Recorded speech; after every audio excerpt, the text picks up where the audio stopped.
நீங்கள் மறுபடியும் அடிமைத்தனத்தின் நுகத்துக்கு உட்படாமல் கிறிஸ்து நமக்கு உண்டாக்கின சுயாதீன நிலைமையிலே நிலை கொண்டிருங்கள். கலாத்தியர் 5வது அதிகாரம் 1 வசனம். உள்நாட்டு போருக்கு முன் மிசௌரியைச் சேர்ந்த எலிசபெத் ஹெக்லி என்ற பெண் ஒரு வீட்டிலே அடிமையாக வேலை செய்து கொண்டிருந்தாள். அவளுடைய விருப்பம் என்னவென்றால், எப்படியாவது தனக்கும் தன் மகனுக்கும் ஒரு விடுதலையை வாங்கிவிட வேண்டும் என்பதுதான். ஆனால் அவளுடைய எஜமான் அவளை விடுவிக்க வேண்டுமானால் அவள் தனக்கு $1200 பணம் தர வேண்டும் என்று கூறிவிட்டார். எலிசபெத் ஹெக்லிக்கு நன்றாக தையல் தைக்க தெரியும் என்பதால் அவள் நியூயார்க் சென்று தையல் தைத்து பணம் சம்பாதித்து தன்னுடைய விடுதலைக்கான பணத்தை சேகரிக்க நினைத்தாள். ஆனால் அவளுடைய எஜமான் அவளை அங்கு அனுப்ப பயந்தார். ஏனெனில் அவள் தன்னிடம் மீண்டும் வரமாட்டாள் என்று அவர் நினைத்தார். அவளுக்கு செயின்ட் லூயிஸில் இருந்த பணக்கார பெண்கள் உதவி செய்ய முன்வந்தனர். ஏனெனில் அவர்கள் அனைவரும் எலிசபெத் ஹெக்லியிடம்தான் தங்கள் உடுப்புகளை தைப்பார்கள்.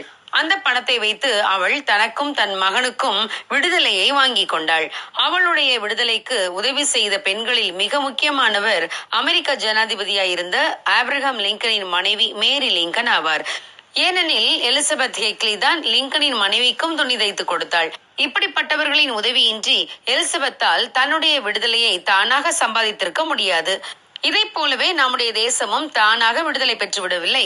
அநேகர் நம் நாட்டு விடுதலைக்காக அரும்பாடுபட்டு விடுதலையை சம்பாதித்து தந்திருக்கிறார்கள். ஆம் பிரியமானவர்களே, இதை போலவே பாவங்களினாலும் வியாதிகளினாலும் இன்னும் பலவித சாத்தானின் அடிமைத்தனங்களினாலும் கட்டப்பட்டிருக்கிற நாம அதிலிருந்து விடுதலை பெற்றுக் கொள்ள முடியாது. நம்மை விடுவிக்க யாராவது முன் வர வேண்டும். நம்மை நம்முடைய பாவ அடிமைத்தனத்திலிருந்து முற்றிலும் விடுதலையாக்க இயேசு கிறிஸ்து ஒருவரால் மட்டுமே முடியும். எனவே நமக்கு விடுதலை தரும்படிக்கு இயேசு கிறிஸ்து முன் வந்தார். பாவத்தினாலும் சாபத்தினாலும் கட்டப்பட்டிருந்த நம்மை விடுதலையாக்கும்படி இயேசு கிறிஸ்து தம்மையே ஒப்புக் கொடுத்தார்.